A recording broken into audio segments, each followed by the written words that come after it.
नमस्कार मित्रों, sociology with Dhruv Dixit channel में मैं ध्रुव कुमार दीक्षित आपका स्वागत करता हूं। आज हम बात करेंगे समाजशास्त्री सिद्धांत निर्माण पे। सिद्धांत है क्या? सामाजिक विज्ञान में सिद्धांत शब्द का बहुधा प्रयोग किया जाता है। ये एक प्रकार से हमारे विचारों को स्थापित करता है। हमारी जो अवधारणाएं होती हैं उनके माध्यम से हम अपने व्यक्त किए गए विचारों का सामान्यीकरण करते हैं, जनरलाइजेशन करते हैं। हर जगह होता है, ज्योतिष में होता है, गणित में होता है, समाजशास्त्र में होता है, सभी उसमें। पर्सी कोहेन ने अपनी पुस्तक मॉडर्न सोशल थ्योरी में कहा है, सिद्धांत से जो है हमारे सारे भ्रम दूर हो जाते हैं। हमारा जो भ्रम रहता है किसी भी चीज़ के प्रति, सिद्धांत उसको निराकृत कर देता है। वास्तव में एक खुला हुआ चेक है, ओपन चेक के समान है, जिसका संभावित मूल्य उसके उपयोग करने वाले उसके उपयोग के तरीके पर निर्भर करता है। ब्लैंक चेक है, अब आपको दे दिया गया है, आप उस ब्लैंक चेक में आप जितनी रकम भरें उस रकम का जितना चाहे उपयोग जैसे चाहे करें। ये कोहेन का मत है। ये तथ्यों से आगे निकल जाते हैं। उनका कहना है जो हमारे तथ्य रहते हैं उनका विश्लेषण करते करते हम तथ्यों से आगे निकल जाते हैं, और होता भी है। हम देखेंगे मानव जाति के प्रारंभ से ही श्रृंखलाबद्ध रूप से वो सिद्धांत के लिए चिंतन प्रक्रिया करती रही है। आपने देखा होगा भारत में मौसम और कृषि के लिए बहुत से सिद्धांत हैं। जैसे बिल्ली ने 2 बच्चे दिए, इस बार अगर गर्मी में 2 माह बारिश होगी। घड़ा रखते हैं, नीचे उनने मिट्टी बिछाते हैं, जितना हिस्सा होगा उस हिसाब से अनुमान लगाते हैं। तो ये अलग अलग प्रकार के जो अनुभवजन अन्वेषण होता है, ये भी एक तरीके से सिद्धांत है। मौसम की लोकप्रियता है, मौसम के विवेचन है, सांस्कृतिक भावनाएं, इसको आप चाहे जितना भी रूढ़िवादी कहें, लेकिन कहीं ना कहीं ये भी एक सिद्धांत से है। इसीलिए हम देख रहे हैं सदियों से हमारे यहाँ अकाल के लक्षण, उपज, मौसम, ये सब अनुभवजन सिद्धांतों के आधार पर होता रहा है। और आप देखेंगे हर जगह जीवन के हर क्षेत्र में कहीं ना कहीं किसी प्रकार का भ्रम जो रहता है उसके सिद्धांत निराकरण करते हैं। सिद्धांत के मूल तत्व जे.एस. टर्नर ने कहा है कि अवधारणाएं, कंसेप्ट, चर, वेरिएबल्स, कथन, स्टेटमेंट, आकार, फॉर्मेट्स होता है। वो कहते हैं अवधारणाएं हमारी घटनाओं को प्रदर्शित करती हैं। जो भी घटना होती है वो उसका विवेचन, उसका विश्लेषण अवधारणा करती है। अपराध की अवधारणा से हम समझते हैं कि इससे समाज को हानि हो रही है। सामाजिक भूमिका से हम समझते हैं कि व्यक्ति क्या काम करता है। तो ये चीज़ें जो है ये अवधारणाएं हैं। अवधारणाएं समान बोध संचारित करती हैं, कॉमन मीनिंग को संचारित करती हैं। ये अमूर्त होती हैं, 2 प्रकार के हैं, वास्तविक भी होती हैं और अवास्तविक होती हैं।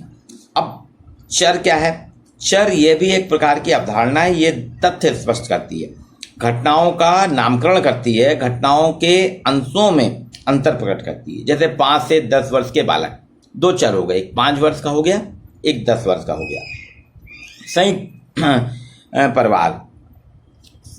संयुक्त परिवार में सामाजिक संबंध अधिक स्ट्रांग होते हैं। एकल परिवार की तुलना में संयुक्त परिवार में सामाजिक संबंध अधिक। तो संयुक्त परिवार एक वेरिएबल है, एक एकल परिवार है, और संबंध की व्याख्या कर रहा है, संबंध के बीच में संबंध बता रहा है वो। अब सिद्धांत का आकार और कथन, अवधारणा, चर, इसके बाद आता है कथन। सिद्धांत में घटनाओं का व्याख्या करना इसका मूल उद्देश्य है। कोई भी सिद्धांत जो है घटना का विवेचन करता है, व्याख्या करता है। यह व्याख्या तभी संबंध है कि जब परिवर्तनों, वेरिएबल्स में सहसंबंध दिखाए जा सके। समाज विज्ञान में सामाजिक संघर्ष एक परिवर्तन और सामाजिक संगठन, इनमें आप जैसे दूसरे समूह से संघर्ष जितना बढ़ता जाएगा, अपने समूह में एकता उतनी बढ़ती जाएगी। शहर के जितने निकट होते हैं अपराध की मात्रा उतनी बढ़ती है। कथन के बाद हम चर्चा करेंगे सिद्धांत का आकार।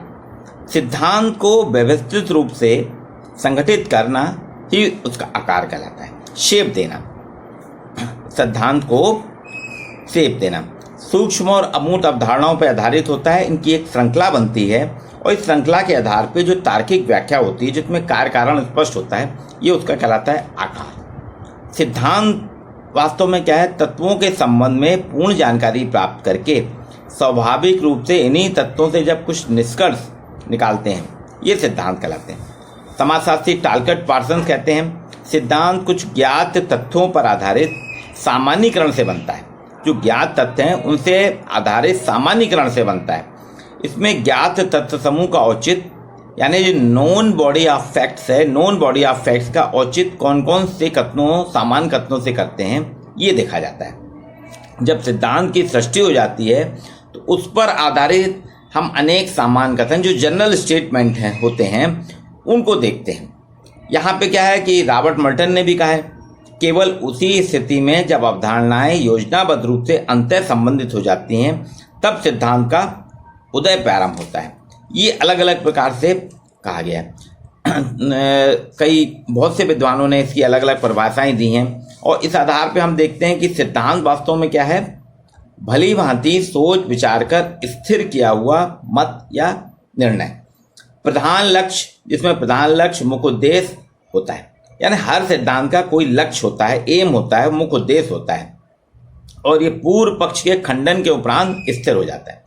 किसी शास्त्र पर लिखी कोई विशेष, मतलब किसी को लेके पुस्तक लिखी गई, जैसे सूर्य सिद्धांत, ब्रह्म सिद्धांत, सोम सिद्धांत, बृहस्पति सिद्धांत, नारद सिद्धांत, पाराशर सिद्धांत, वशिष्ठ सिद्धांत, ये सारी चीजें हैं, ये सिद्धांत है। इसी तरह से समाजशास्त्र में भी देखिए, समाजशास्त्र में अलग अलग सिद्धांत है। मैक्स वेबर का सिद्धांत है, दुर्कीम का है, हर्बर्ट मीड का है, ये अलग अलग प्रकार से सिद्धांत। सोरोकिन तो कहते हैं सामान्य आधुनिक समाजशास्त्री सिद्धांतों के क्षेत्र इतने बृहद, जटिल और भ्रामक हैं कि ऐसी कोई संभावना नहीं है जिनसे इन सभी का वर्णन एक ग्रंथ, यानी अलग अलग, उसने कहा इतने ज्यादा सिद्धांत होंगे, हमको अलग अलग उनकी व्याख्या विवेचना करना पड़ेगी। अब इनकी प्रकृति और विशेषता है। रॉबर्ट मल्टन ने कहा समाजशास्त्री सिद्धांत का प्रयोग समाजशास्त्री कहने वाले व्यावसायिक समूह के सदस्य के रूप में स्पष्ट किया उन्होंने। वो कहते हैं प्रोडक्ट के रूप में उसने इनको कहा है। वो 6 प्रकार से हम समाजशास्त्री सिद्धांतों के निर्माण की बात कर सकते हैं। उन्हें रॉबर्ट मल्टन ने अभी तक जितने समाजशास्त्र में हुए थे उन्हें 6 प्रकार से निर्माण की बात की है। पहले अध्ययन पद्धति, एक मैथोलॉजी के आधार पे, एक समान समाजशास्त्री अभिविन्यास, जनरल सोशलॉजिकल ओरिएंटेशन के। दूसरा है समाजशास्त्री अवधारणाओं का विश्लेषण करके, एनालिसिस ऑफ सोशलॉजिकल कंसेप्ट, तथ्योत्तर समाजशास्त्री व्याख्या करके। पोस्ट फैक्टम सोशलॉजिकल इंटरप्रिटेशन, समाजशास्त्र में अनुभाविक या प्रयोग सिद्ध सामान्यीकरण, एम्पिरिकल जनरलाइजेशन इन सोशलॉजी, समाजशास्त्री सिद्धांत। फिर आता है सोशलॉजिकल थ्योरी। ये मल्टन ने 6 प्रकार के कार्य बताए थे कि इनके आधार पे हम समाजशास्त्री सिद्धांतों का निर्माण कर सकते हैं। और इसलिए उन्होंने कहा कि इससे वास्तव में इसके आधार पर ही समाजशास्त्री सिद्धांत की पृष्ठभूमि तैयार होती है। और इस पृष्ठभूमि में उन्होंने कहा था कि इसके आधार पर एक सिद्धांत बनाने, एक सिद्धांत की प्रक्रिया जो है सरल हो जाती है। अब उसी वक्त समाजशास्त्री सिद्धांतों की थॉमस जे वार्ड ने भी व्याख्या की है। 1974 में थॉमस जे वार्ड ने अमेरिका में प्रचलित 100 से अधिक पाठ्य पुस्तकों से समाजशास्त्री सिद्धांत की 27 मान्य परिभाषाएं एकत्र कर विश्लेषण किया था। वो कहते हैं 89% परिभाषाएं समाजशास्त्री सिद्धांत को एक व्यवस्थित संरचना मानती हैं। 74% परिभाषाएं समाजशास्त्री का लक्ष्य मानती हैं कि इसके माध्यम से हम परिकल्पनाओं का निर्माण करते हैं, उनका परीक्षण होता है।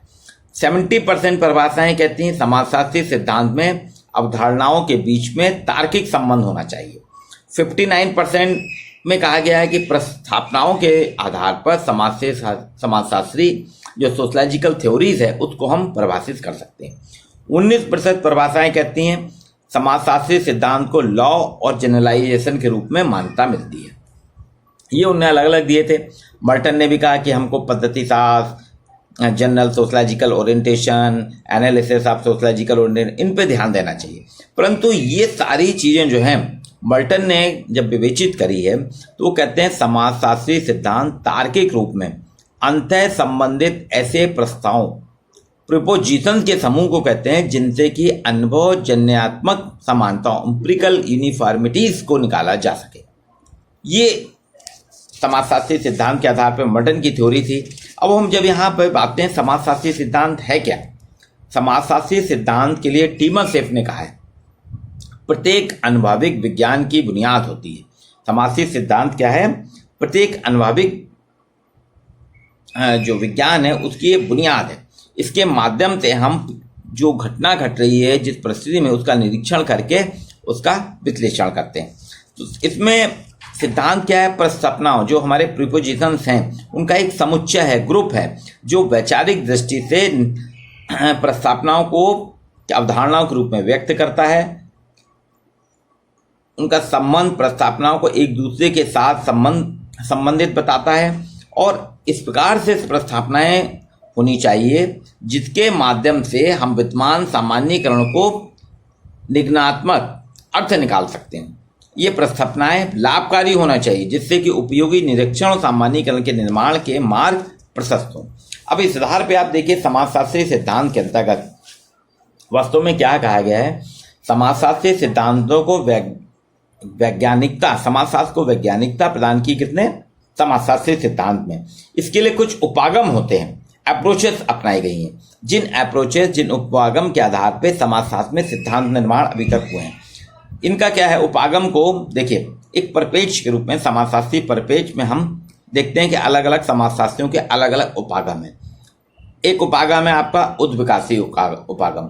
इसमें उद्विकासी सिद्धांत की बात करते हैं और पद्धति इसकी उद्विकासी है। एक उपागम है संरचनात्मक प्रकारात्मक, फंक्शनलिज्म वाला। इसमें संरचनात्मक प्रकारात्मक सिद्धांत की बात होती है और संरचनात्मक प्रकारात्मक पद्धति भी अपनाई जाती है। एक है संघर्ष उपागम, जिसमें संघर्ष सिद्धांत की बात होती है और संघर्ष की पद्धति को ही प्रयोग किया गया। इसके अलावा चौथा अन्य उपागम है गणितीय और सांख्यिकी प्रारूप है हमारा। निर्जातीय प्रणाली घटना विज्ञान है। प्रतीकात्मक अंतःक्रियावादी सिद्धांत है। आमूल परिवर्तनवादी समाजशास्त्र है। ये चार उपागम में हम देखते हैं, जैसे उद्विकासी उपागम में सरल से जटिल परिवर्तन की बात करता है, ये सीधी रेखा में परिवर्तन की बात करता है और निश्चित चरणों में परिवर्तन, न्यून से अधिकतम निपुणता की ओर, निर्भरता की ओर ले जाने की बात करता है। समाज का इन लोगों जो विवेचना है भाई। संरचनात्मक प्रकारात्मक उपागम ये एकता, अपरिहार्यता, सार्वभौमिकता, कार अकार, दुष्कार, प्रकट अप्रकट प्रकारों की बात करता है। फिर हम आते हैं संघर्ष उपागम। इसमें अस्तित्व चेतना का निर्णायक की बात करता है। ये भौतिक अभौतिक निर्णायक तत्वों को बता रहा है। इसमें भौतिक परिस्थितियों का आधार मान के उपसंरचना अधिसंरचना की उद्विकासी विकास, उनमें होने वाले द्वंद्वात्मक और वर्ग संघर्ष को होता है। इस प्रकार से मानव समाज को अलग अलग समाजशास्त्रीय परिप्रेक्ष्य में, विभिन्न चार परिप्रेक्ष्यों में समाजशास्त्रीय सिद्धांत बनाए गए, जिसमें उद्विकासी हम सब समझ सकते हैं चार्ल्स डार्विन और सोरोकिन के हर्बर्ट स्पेंसर के सिद्धांत हैं। स्पेंसर ने उद्विकास की बात की है। फिर उद्विकास के बाद वो कहते हैं समाज का हुआ। फिर इसके बाद इसमें और भी इनके साथ आते हैं संरचनात्मक में आपके दुर्खीम हैं, मर्टन हैं, संघर्ष सिद्धांत में कार्ल मार्क्स हैं। ये अलग अलग प्रकार से आते हैं, ये लोग अपनी अपनी थ्योरी से बताते हैं। अब इसके आधार पे जो समाजशास्त्रीय सिद्धांत बने, इनका जो विकास हुआ अलग अलग 6 चरणों में पूरे समाजशास्त्रीय सिद्धांतों का विकास हुआ है। पहला चरण जो है ये सूक्तियों का था। इसमें हमारे अनुभवों को की प्रस्तुति की गई। जो अनुभव थे इसको एप्रोस्टिक स्टेज कहा जाता है। इसमें समाजशास्त्री जगत के चश्मे से इस चरण को अगस्त्याम के पूर्व का चरण कह सकते हैं, कि अगस्त्याम के पहले का जो चरण था, जितने सूक्तियाँ चलती इससे समाज की बात करती थी, समाजशास्त्री उसको पहला चरण मानते। फिर दूसरा चरण कहते हैं कि ये सूक्तियों के बाद समाज विषयक दार्शनिक अवधारणाएं विकसित हुई। इसमें सबसे पहले आते हैं आपके अगस्त्याम, जिन्होंने law of 3 stages, theological stage, metaphysical stage और पॉलिटिकल स्टेज, 3 स्टेज पे समाज को विवेचित किया है कि समाज का विकास जो है, सामाजिक विचारधारा इन 3 स्तरों के नियम से आई है। और उसको उन्होंने अलग अलग प्रकार से बताया अगस्त्याम ने। एक वो कहते हैं सैद्धांतिक दशाएं से गुजरती है, धार्मिक होती है पहले या काल्पनिक होती है, फिर तात्विक अवस्था, अमूर्त अवस्था आती है, फिर वैज्ञानिक और प्रत्यक्ष अवस्था आती है। ये अगस्त्याम का था। इसमें इसी को जो है उन्होंने कहा ये दार्शनिक स्तर पे थे, क्योंकि वो खुद भी वैज्ञानिक और दार्शनिक थे। उन्होंने समाजशास्त्र को विज्ञान की बात की है। हैंडबुक ऑफ सोशलॉजी में लेखक लिंजबर्ग कहते हैं सामाजिक नियम उतने मजबूत नहीं होते जितने फिजिकल लॉ होते हैं, क्योंकि दार्शनिक विचारों को विज्ञान की कसौटी पर खरा उतरने की प्रक्रिया का पालन नहीं करना पड़ता। वो कहते हैं दार्शनिक विचार प्रतिष्ठित हो सकते हैं और उनकी यही प्रतिष्ठा उनका लक्ष्य है, जबकि समाज विज्ञान की कसौटी पर फिजिकल लॉ पर करना चाहिए। अब तीसरा चरण जो आता है वो समाजशास्त्र के विकास का, वो वैज्ञानिक है। ये दर्शन शास्त्र के वैज्ञानिक को करा। इसमें दर्शन और विज्ञान दोनों एक दूसरे के पास आते हैं, लेकिन इसमें अंतर भी है। दर्शन का निर्माण विश्वास की अवधारणा पे होता है और दर्शन के निर्माण के बाद पुनः कोई प्रक्रिया नहीं होती। ये तीसरे चरण में, इसमें वो कहते हैं कि श्रद्धा के विश्वास की एक लंबी परंपरा से हम ईश्वर के अस्तित्व को स्वीकार करते हैं, ईश्वर की सत्ता के दर्शन का परीक्षण या सत्यापन नहीं कर सकते, ये उनका कहना था। विज्ञान में वहीं वो कहते हैं, दर्शन में ही कहता है, लेकिन विज्ञान कहता है कि तथ्यों का सत्यापन उनकी अवधारणाओं के आधार पे हम कर सकते हैं और विश्लेषण परीक्षण करके ही हम सिद्धांत बनाना चाहिए। जो भी तथ्य हैं हमारे, विज्ञान दर्शन कहता है कि हमने जो तथ्य दे दिया, प्रक्रिया दे दी, उसका जैसे ईश्वर एक अस्तित्व है, उसको आपको स्वीकार होना पड़ेगा, ये दर्शन है। लेकिन विज्ञान कहता है कि हमारे जो तथ्य हैं, हमारा जो उनका हम विश्लेषण परीक्षण करके उनको हम निर्माण में लाना चाहिए, जो पुनर्परीक्षा में की कसौटी पर खरे उतरे। तो दर्शन और विज्ञान में इस संबंध को तीसरे चरण में दार्शनिक वैज्ञानिकों ने समाजशास्त्र को दर्शन और विज्ञान के बीच की स्थिति में लिया है। अब चौथा चरण जो है समाज का पदार्थीकरण करता है। इसके प्रवर्तक थे एमाइल दुर्खीम। दुर्खीम कहते हैं समाज की सत्ता का अस्तित्व अपने आप में, सत्ता का अस्तित्व स्वयं में है। वो कहते हैं समाज की सत्ता अपने अस्तित्व एग्जिस्ट होती है, उसमें बहिर्मुखता होती है, एक्सटर्नलिटी होती है, अर्थात इसमें मात्रा क्वांटिटी नहीं है, इसमें मात्रा क्वांटिफाई करी जाती है, आरोपित की जाती है। इसे रेफिफिकेशन कहते हैं। वो ये पदार्थीकरण की बात है। ये चौथा चरण था। पांचवा चरण समाजशास्त्र पूर्णतः व्यवहार विज्ञान के रूप में प्रतिष्ठित हुआ। इसके अनुयायी, इसके प्रणेता हैं मैक्स वेबर। मैक्स वेबर ने अपने पूर्ववर्ती काल के समाजशास्त्र की जो विकास यात्रा है उसमें एक वैचारिक क्रांति ला दी। वेबर कहते हैं क्रिया, जो एक्शन है वो प्रत्यक्ष ज्ञान है, परसेप्शन है। Action is a perception. हम मात्रा क्वांटिटी को क्यों मानते हैं? वो कहते हैं क्वांटिटी की क्या जरूरत है, वास्तव में जिसका हम अवबोधन कर सकें, जिसका प्रत्यक्ष ज्ञान हो सके, उसे ही स्वीकार करना चाहिए। वेबर ने कहा जिसको हम देख रहे हैं, जिसको हम प्रत्यक्ष रूप से जान रहे हैं, उसे ही स्वीकार करना चाहिए। यह विज्ञान की कोटि में है, किंतु यह दूसरे प्रकार का विज्ञान है, व्यवहार बिहेवियरल साइंस के रूप में कहा गया। अब छठवां चरण जो है समाजशास्त्र का, इसमें दो दृष्टियां विकसित हुई, एक अभिनय समाजशास्त्र ड्रामेटोलॉजी और एक आत्मनिश्चय रिफ्लेक्सिव। इरविंग गॉफमैन जो थे, उनने अभिनय शास्त्र के प्रणेता ड्रामेटोलॉजी में कहा कि मनुष्य जिस व्यवहार को प्रदर्शित करता है वह उसका अभिनय मात्र होता है, जबकि मनुष्य भीतर से कुछ और ही होता है। वास्तव में मनुष्य सोचता कुछ और करता कुछ है। समाज में मनुष्य की दिखने वाली क्रिया अथवा व्यवहार उसकी वास्तविक सोच से समानतः भिन्न होते हैं। उन्होंने कहा कि अमेरिका एक कब्रिस्तान में एक कैथोलिक ईसाई महिला अपने मृत पति की कब्र पर पंखा झल रही थी। पूर्व के देश के एक व्यक्ति ने उसके व्यवहार को देखा तो बहुत प्रभावित हुआ और उस क्रिया से जब वास्तव में महिला कितनी पतिव्रता है कि वह अपने पति को ईश्वर के रूप में देख रही है और उसके देहांत के बाद भी उसकी कब्र पर पंखा जल रही है। इस सोच विचार में उस पुरुष ने अंततः पूछ ही लिया उस महिला से, आप अपने पति की कब्र पर पंखा क्यों झल रही हैं? तो महिला ने तत्क्षण ही उत्तर दिया कि हमारे समाज में प्रचलित मान्यता के अनुसार जब तक पूर्व पति की कब्र सूख नहीं जाती है तब तक मैं दूसरा विवाह नहीं कर सकती। अर्थात वो अपने पति जिसका निधन हो गया था उसकी कब्र को सुखा रही थी कि जब कब्र सूख जाएगी तभी वो दूसरा विवाह कर सकती है, ये मानता है। और पूर्व का आदमी सोच रहा था कि अपने पति से कितना प्यार करती है, देखिए उसके मृत्यु के बाद भी उसकी कब्र पर पंखा जल रही है। तो पति की कब्र को यथाशीघ्र सुखाने के देश से वो पंखा हाँक रही है। इससे स्पष्ट है कि मनुष्य पृथक रूप में जो कुछ भी व्यवहार कर रहा है वह उसका सामाजिक अभिनय होता है। इसलिए गॉफमैन ने कहा कि प्रत्येक व्यक्ति समाज में प्रतिपल अभिनय करता है और हम उसके व्यवहार का अध्ययन करते हैं जो वास्तविक नहीं होता। इसलिए हम उसके अभिनय का अध्ययन करते हैं, वास्तविक अध्ययन मनुष्य के मूल चित्त के अध्ययन से प्राप्त होगा। ये ड्रामेटोलॉजी है। ये जो समाजशास्त्री सिद्धांत के विकास इसमें अलग अलग आए हैं। इसमें आप देखेंगे अरस्तु से लेके प्लेटो के प्रशिक्षित अरस्तु, फिर अगस्टकाम, ये सभी आते चले गए और समाजशास्त्री सिद्धांत धीरे धीरे अगस्टकाम के द्वारा इसका शुरुआत की गई, इसको विषय के रूप में रखा गया। पृथकवाद के प्रतिपादक थे अगस्टकाम, जिन्होंने मजबूती से कहा कि समग्र ब्रह्मांड जो है अपरिवर्तनशील प्राकृतिक नियमों से संचालित होता है। इन नियमों को धार्मिक तात्विक आधारों पर नहीं समझा जा सकता। फिर इसके बाद में हर्बर्ट स्पेंसर ने अपने गंभीर विचारों से समाजशास्त्री सिद्धांतों में एक नई डायरेक्शन, नई दिशा दी। उन्होंने कहा उद्विकास का नियम, समाज एक सावयव के रूप में है, सामाजिक नियंत्रण के साधन सैनिक औद्योगिक समाज से संबंधित स्पेंसर के विचार ने एक नई विचारधारा दी, जिसमें चार्ल्स डार्विन भी आए, उनका उद्विकास का सिद्धांत था। फिर समाज की जीवशास्त्रवादी अवधारणा, कंसेप्ट ऑफ बायो ऑर्गेनिज्म की बात करता है हर्बर्ट स्पेंसर।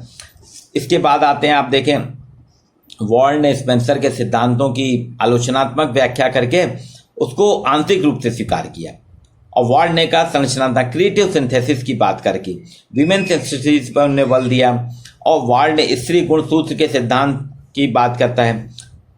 अमेरिकी 19वीं शताब्दी में अमेरिकी समाजशास्त्री समनर आए, WG समनर, उन्होंने फोक वे जनरीतियाँ रूढ़ियों की बात करते हैं। गैब्रिएल टॉर्ड ने समाजशास्त्री सिद्धांत के निर्माण की विकास यात्रा में मनोवैज्ञानिक पक्ष लिया।